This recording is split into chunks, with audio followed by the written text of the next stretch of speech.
never thought owning a zoo would lead me here, covered in blood, staring at cages that hold things that shouldn't exist, things that used to be people. It all started as a dream. My wife Claire and I spent years saving up to own our own zoo. We wanted a life surrounded by animals, away from the noise and chaos of the world. When we finally bought the property, it felt like heaven.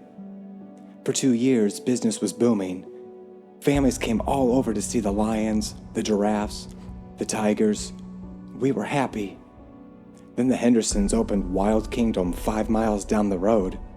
They were millionaires, built a zoo 3 times bigger than ours, with rides, food courts, and everything a kid could want. Overnight, we lost half our visitors. By the end of the month, we were bleeding money. The bills stacked higher and higher.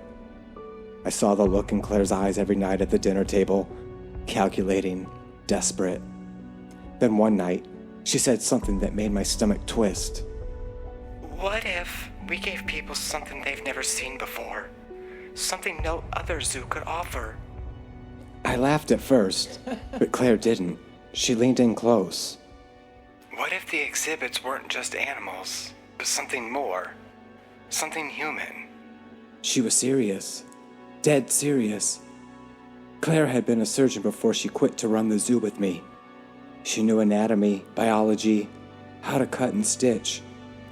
She started talking about hybrids, fusing human and animal DNA.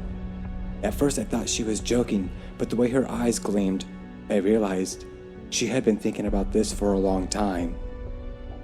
She wanted to take the ones that no one would miss, drifters and runaways, people looking for work. We'd offer them a job, then they would never leave. I should have said no. I should have walked out right then, but I didn't, because I was just as desperate as she was. The first guy was named Travis. Came in asking for a job feeding the tigers. Claire smiled and offered him a drink, and by the time he finished it, he was unconscious. I helped her drag him to the basement of the veterinarian clinic on the property. That night, I watched my wife cut him open like a slab of meat. She grafted fur to his skin, broke his legs and reset them backwards, stitched a tail to his spine. For weeks, he screamed in that basement while she worked. When she was done, he wasn't Travis anymore. We called him Exhibit A. The world had never seen anything like it. A man with a lion's mane, clawed hands and eyes that still had a flicker of a human in them. And people came back. Business exploded. Everyone wanted to see the genetic marvels at our zoo. They had no idea these were lab-born creatures. These were people. People who begged for help when no one was looking. 1 became 5, then 10. Soon, half the cages were filled with things that should have never existed. And every time, I told myself it was just to keep us afloat, just until we paid the bills. But Claire, she loved it. She spent hours in that basement, humming to herself while she sewed fur into flesh, smiling like an artist at work. She started talking about perfecting the process, about making them more obedient. She wasn't saving the zoo anymore. She was feeding an obsession. And then came the night everything changed. I woke up in bed, groggy, my head spinning. Claire stood over me with that same smile.